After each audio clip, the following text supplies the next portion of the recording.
Okay, so we start with some bad news. The Harfoots are back. Um, Before I get into any more detail on it, I have to say this. I'm not quite sure how to phrase this really. I'm at a stage where I look at the episode and I think, well, I'm kind of expecting it. I'm expecting it to be this bad. I'm expecting the inaccuracy within their own timeline, let alone the timeline they're theoretically following, to be just. I mean, the errors are rather ridiculous. The consistency of the characters in terms of what they focus on and what they're wanting to have, changing from moment to moment. That's frustrating. And the made up lore is frustrating.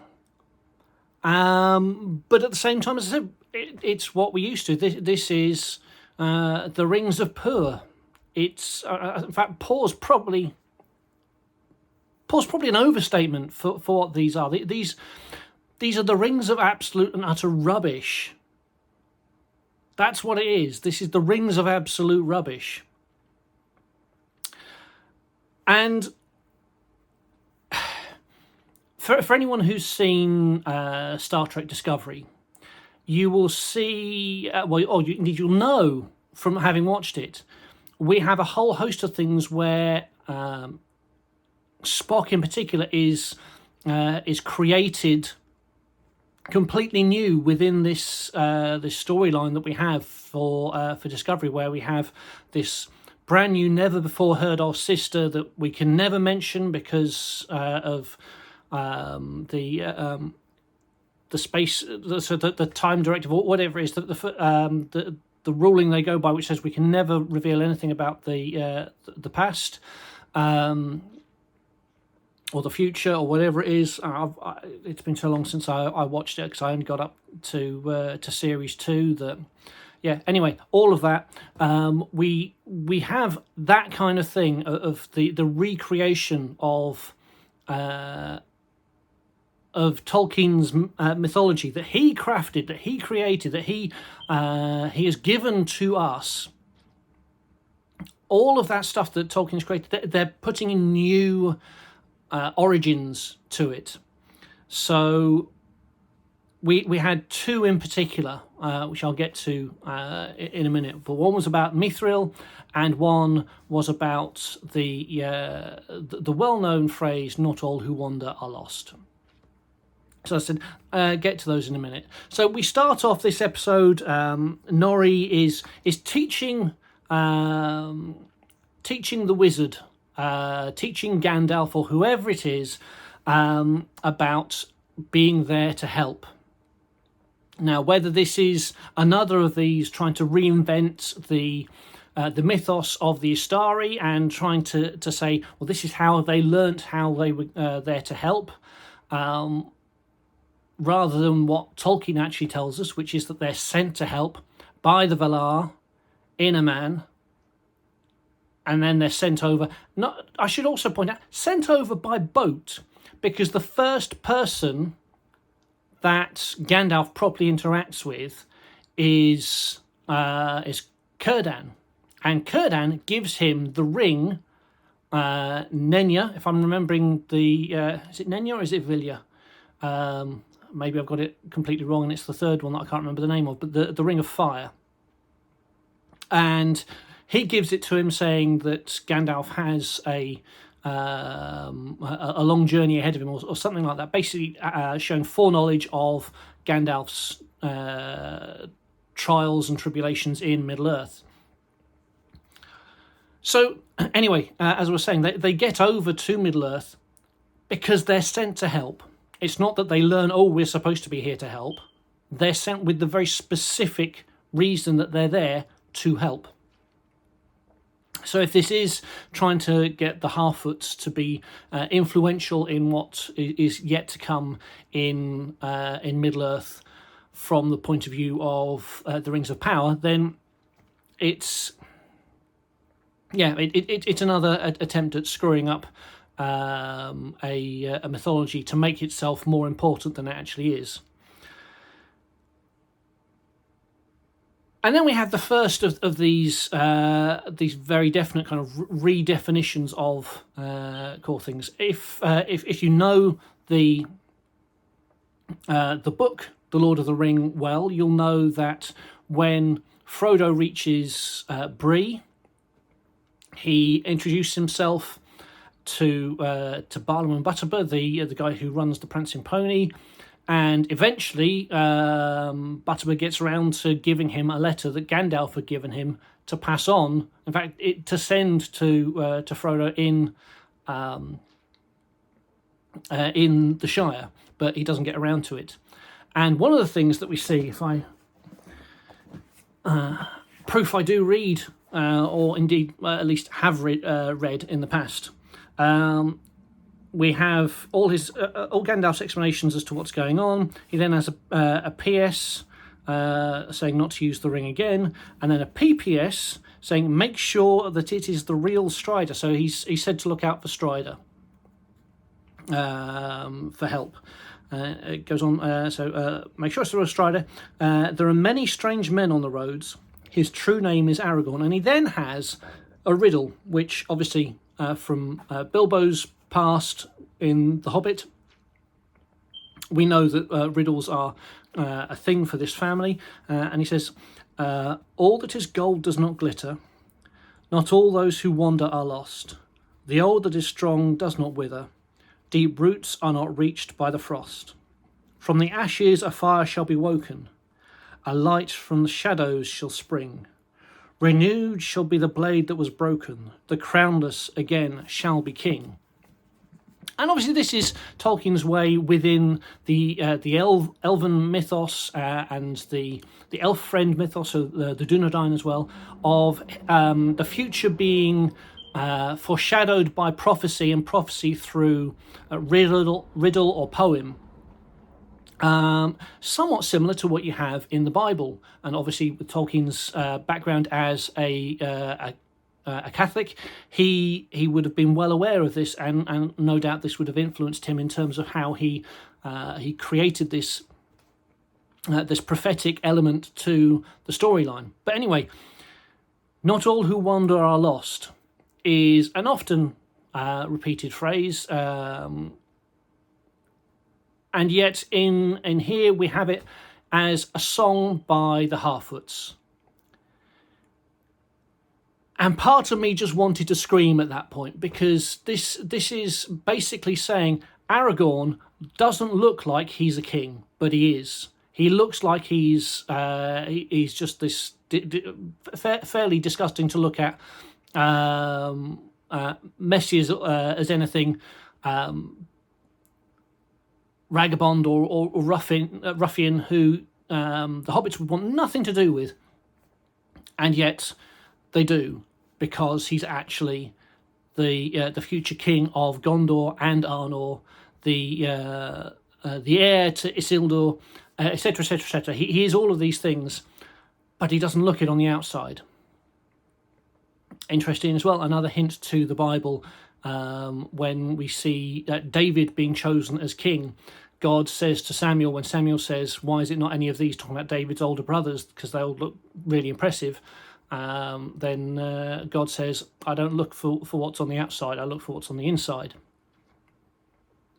So we have this bastardization of this core part of Tolkien's lore, his creation of who Aragorn is, and so yeah, that had me downhearted from pretty much the very beginning when that came in. We then switch to Bronwyn speaking to the rest of the refugees at the Elven Tower, and this woman who was scorned by so many within her village, who only got people to go with her because she produced a chopped off head of an orc. All of a sudden, she's making speeches from the battlements. She's not only making speeches, she is making speeches about standing and fighting rather than bowing to Adar. Who made her leader? I mean, I know that this is something we see within the episode of the challenge to her authority by the follower of Sauron, but no, the guy's right. She did nothing to earn her position as leader, from what we can see. All she has done is be this basically an in-your-face upstart who has shown no real positive qualities beyond a bit of care for her son, which, let's face it, that's what parents are supposed to do. So that's not really something that should be raising her to high esteem just for doing what she's supposed to do. But she's got herself into a position where apparently people are listening to her, when in any real sense, based on what we have seen,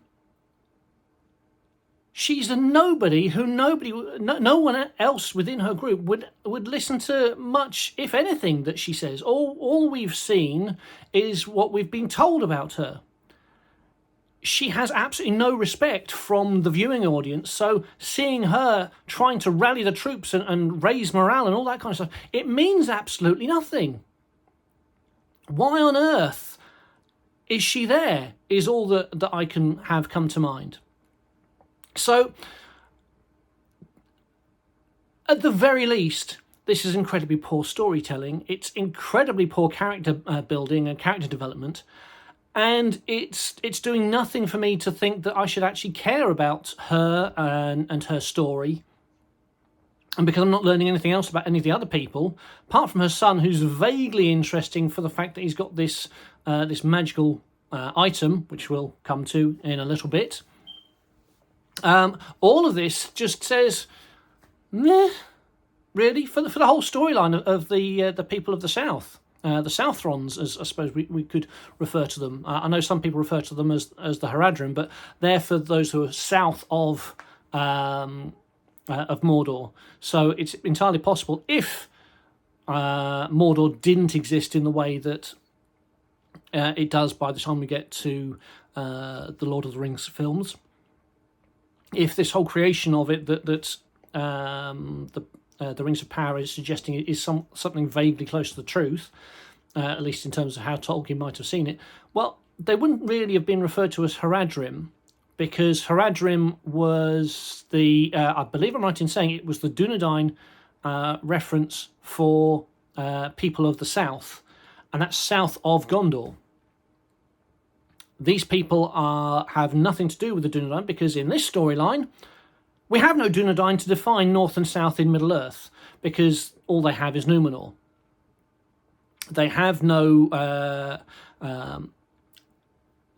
areas on the coast where they've got outposts and things like that, which they should do if we are as far along in the storyline as Amazon writers are wanting us to believe. And apologies for the yawn there, but that's the impact that the Rings of Power has. So the Southrons, the southern people, nothing to care about at all. Okay, moving on, we go to Númenor, and all of a sudden we have the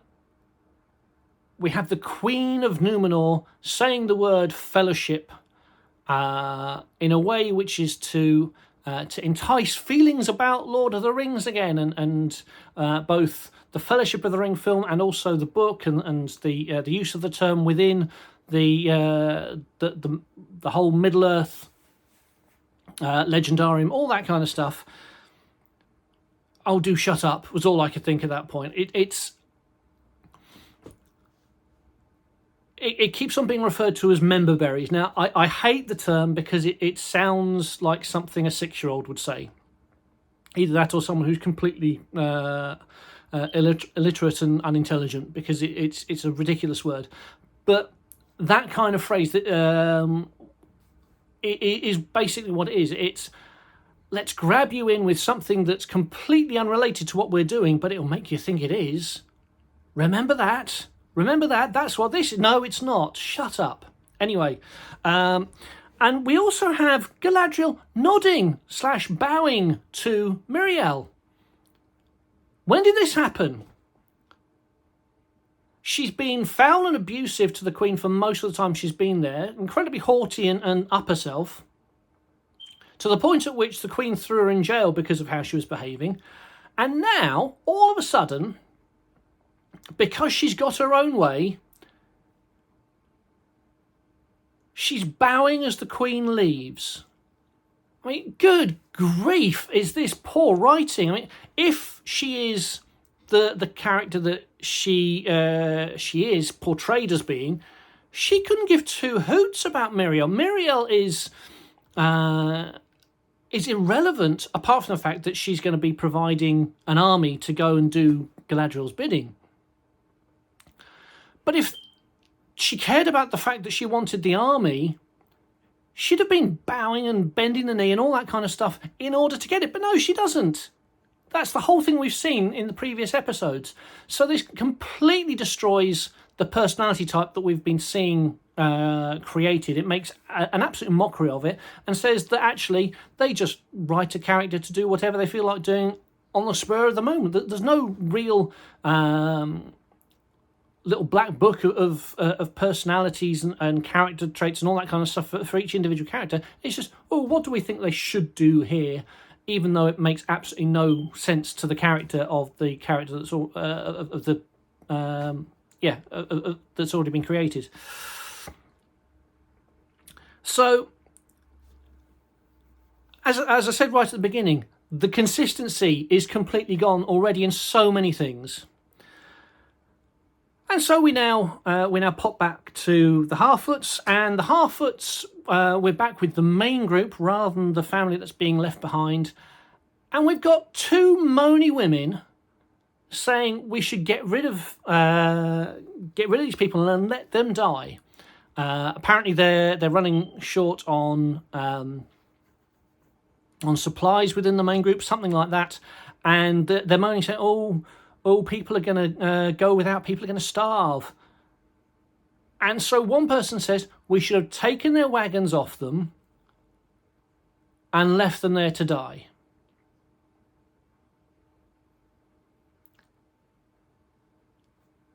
Go back to the first episode if you can bear it. Go back to that first episode and see how the Harfoots, the hobbits, as they should be referred to, even though hobbits do not exist at this point within the understanding of history.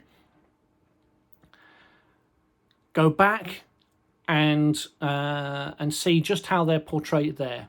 All of a sudden, in the last 2 or 3 episodes, after the first 2 episodes where they're nice as pie, all friendly, etc., etc., etc., now they are absolute bastards. And that's being polite.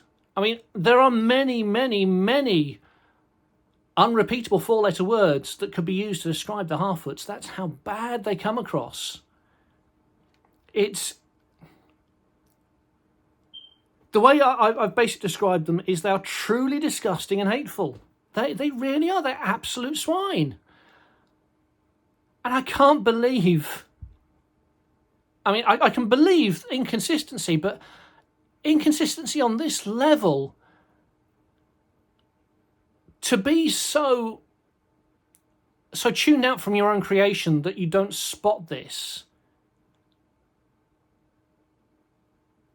Either they are so brain dead that they're not focusing on it, or they're so brain dead that they think it's a good idea to do this deliberately. And if they're doing it deliberately, my word, are they destroying their characters deliberately. It's the worst idea possible if it's a deliberate one that they've gone for. Okay, back to Numenor, and Galadriel is the best ever swordsman in the world by a mile. No one could ever touch her at all. Isn't she amazing? Isn't she awesome? She takes on multiple Dunedain with swords as part of training them up. She's doing matrix moves of bending all over the place. I'm sorry, but could you be more on the nose with a Mary Sue? Could you be more ridiculous? I mean, apart from the fact that some of the moves that were shown didn't actually look like they'd actually work in real life, it's just reaffirming what everyone has said about this character so far in all that she says and does.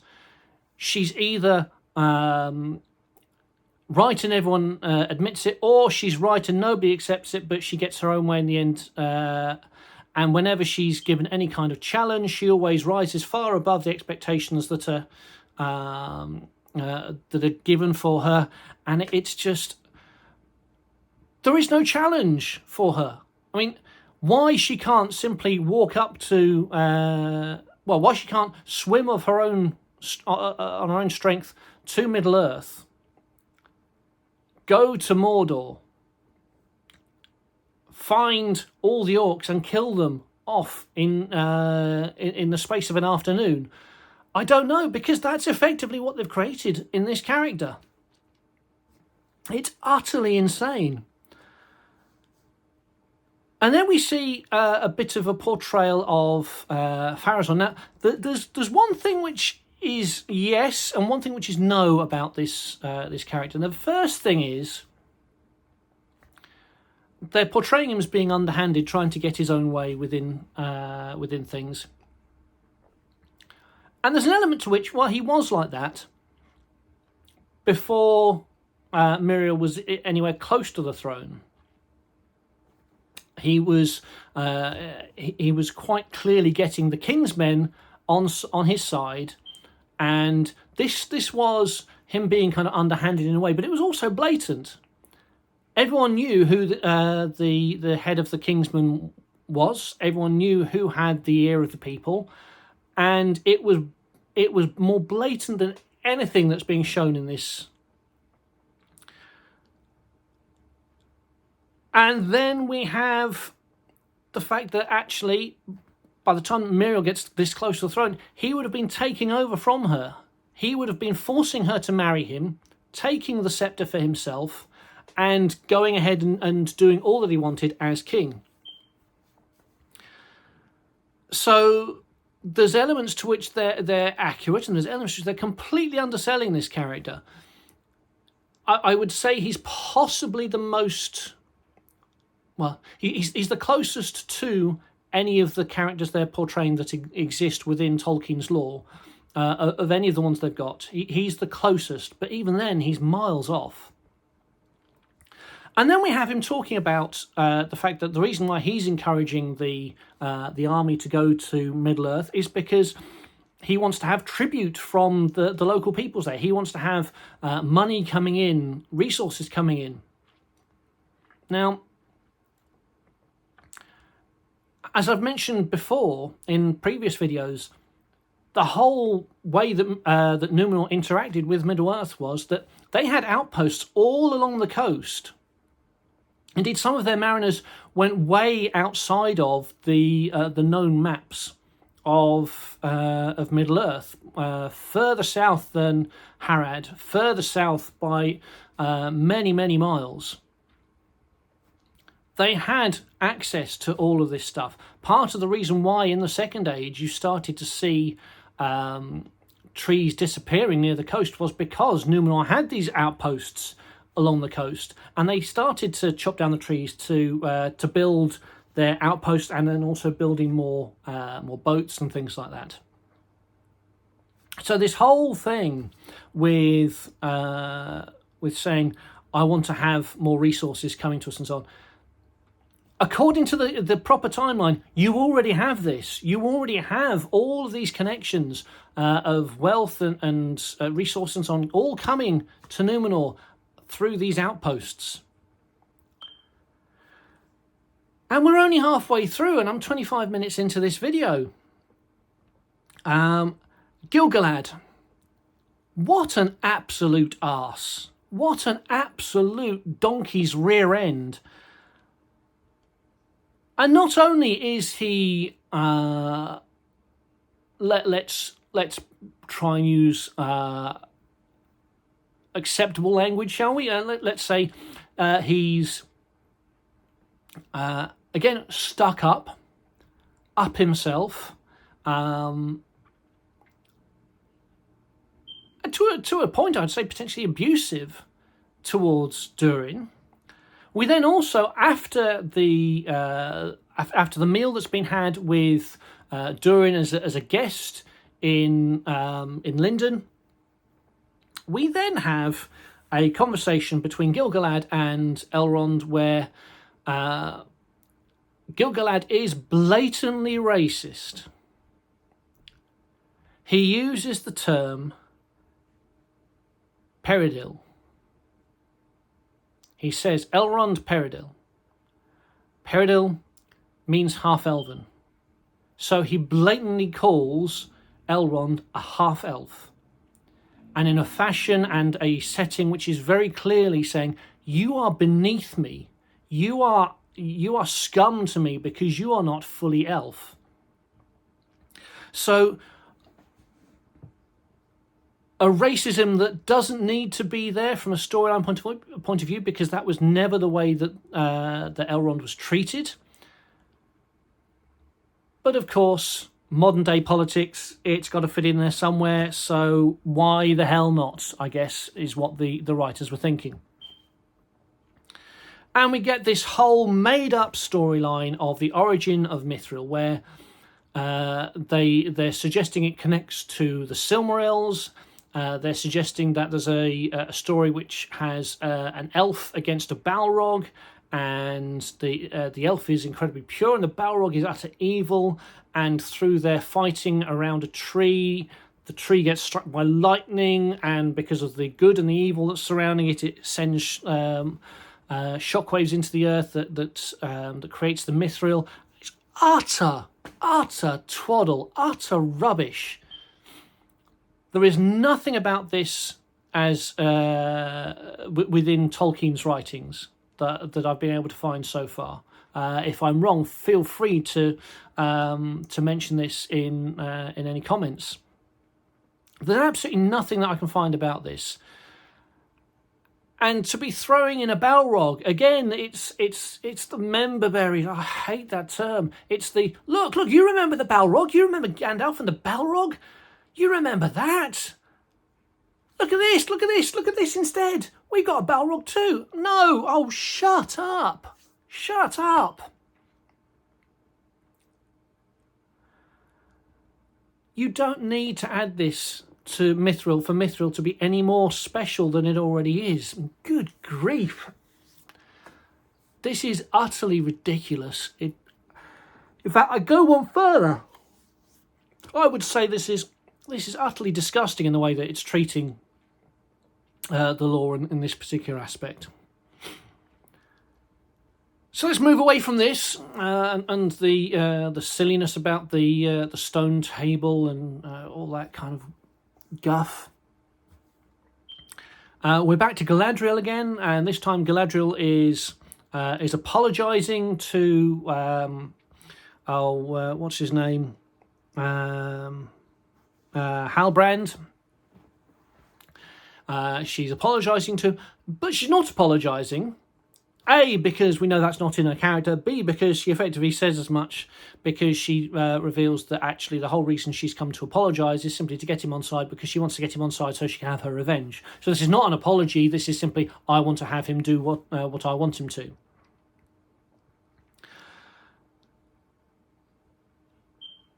And it's continuing to push this thing, which it goes on through the rest of the episode as well with Halbrand, of he's continually questioning himself. He's continually wondering, should I be involved in this? Should I follow through what I actually said to do, of remove myself?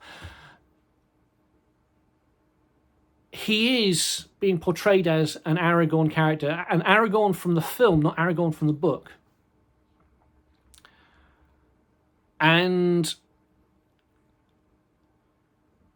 if I say if because, again, my knowledge only comes from what leaks have been revealed from other people on YouTube.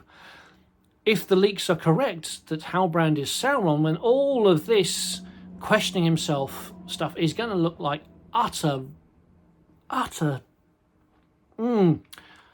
rubbish. It's going to look so bad when people suddenly say, "Oh, so he was Sauron. Why did you have him questioning things back there then? Why was he so unsure of himself back there then?" There's so many things that are going to look utterly pointless as a result of this swerve, on the assumption that the swerve actually happens.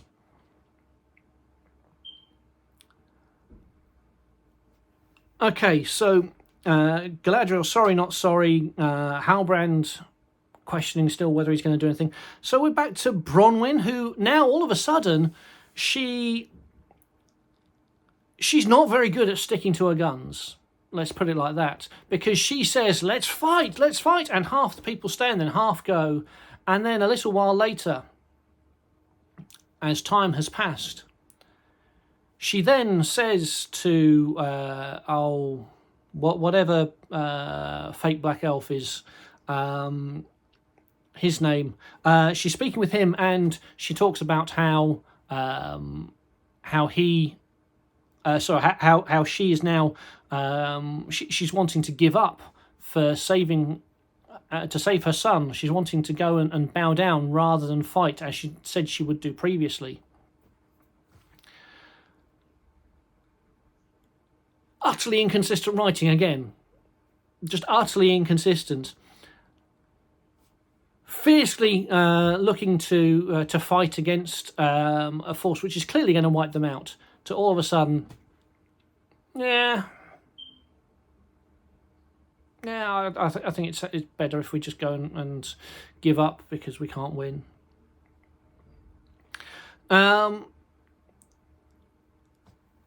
It's utterly bizarre that the writing is this bad. It's beyond belief that writers would be this bad. I mean, yes, given who they are, it's J.J. Abrams' bad reboot. Bad Robot group. But I cannot believe how bad this writing is. I mean, I am a dyslexic who hates writing, and I could write a better 5-line storyline to follow than this in about 2 minutes. I've at least read the source material and know how to craft a storyline based on this source material. Good grief, is this bad? And then we see the orcs coming, and they're coming to attack. And did anyone else pick up that it looks like the orcs are carrying tiki torches? Or is it just me? I mean, whiter-looking orcs, tiki torches, Orange Man bad. I wonder who the Orange Man is. Maybe Sauron's going to look orange when he suddenly becomes him. Anyway, the orcs are off to start their fight. And then we're back to a conversation with Elrond and Durin. And I can't believe I've missed this previously. Maybe it's just because the hair's been done slightly differently. But my goodness, how bad do Elrond's ears look? Those do not look like elf ears. These look more like the ears from the Vorta in the Dominion in Star Trek Deep Space Nine. These ears are utterly ridiculous. More. I mean, anyone fancy counting how many times I've said utterly ridiculous during this video? And even then, I'm underselling it. So how absolutely appalling this whole thing is.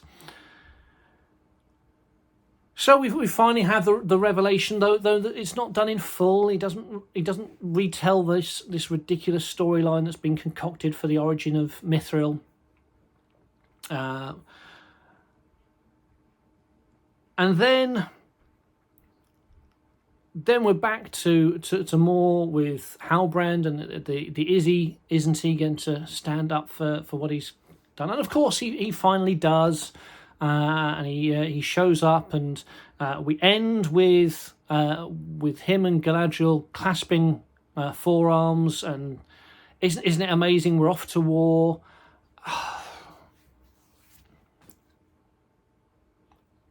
all of this, as I said before, all of this is going to look so stupid when we get to the reveal about who he really is. And so, at the end of the episode, effectively, nothing has happened. But we've got good news on the horizon. It looks like something's about to happen. Something will happen. Maybe. Sort of. Might. Possibly. If they can be bothered to. It could happen. Placing bets on having at least one episode where we're following the boats on the sea and they never actually get anywhere. I would be highly unsurprised if that isn't one of the situations we find ourselves in for the next episode. That all we get from Numenor, apart from maybe some stuff happening on Numenor itself with the daughter who's been left behind, who didn't want them to go off, even though her reasons are not revealed. The Pharazôn's son, I believe, is still on Numenor, and Pharazôn as well, I believe, even though Pharazôn is established within canon as being a well-known warrior of Numenor. He's the Chancellor, so if the Queen's gone, the odds are he's probably going to be back up home, being the regent to the regent, and so on. All of this, all of this is likely to be one long episode of nowhere do we see, apart from maybe right at the end, the Númenóreans getting close to Middle-earth, despite the fact that in the first episode, was it the first? It was the first episode. We have Galadriel going from setting off in Lindon at the Grey Heavens to go to Aman, which is further than the trip to Numenor. She gets to do that in the space of about 5 minutes. Betting it's going to be an entire episode for the Númenóreans, despite the fact that they are better boat builders than the elves. They are that's far superior, because the elves only need boats for travelling to Aman, whereas the Númenóreans would use them for so many other things. So anyway, rattle through the last bit, because it's just, I'm beyond disappointed now. This is just crap. Just plain crap. And no other word other than words which would make my parents blush if I used them can possibly describe the poor quality that this is. Rings of Poor, Episode 5. A very steep dive from where we were last time. It just keeps getting worse. So, yeah, do comment if I've got anything wrong, if I've missed something that you think is worth raising. Be good to see people's thoughts if they are going to watch this. But otherwise, I'll be back with next week's episode, where hopefully I won't have taken too many thoughts to my head about how best to expunge the thing that I've just had from my eyes. So, see you in the next one.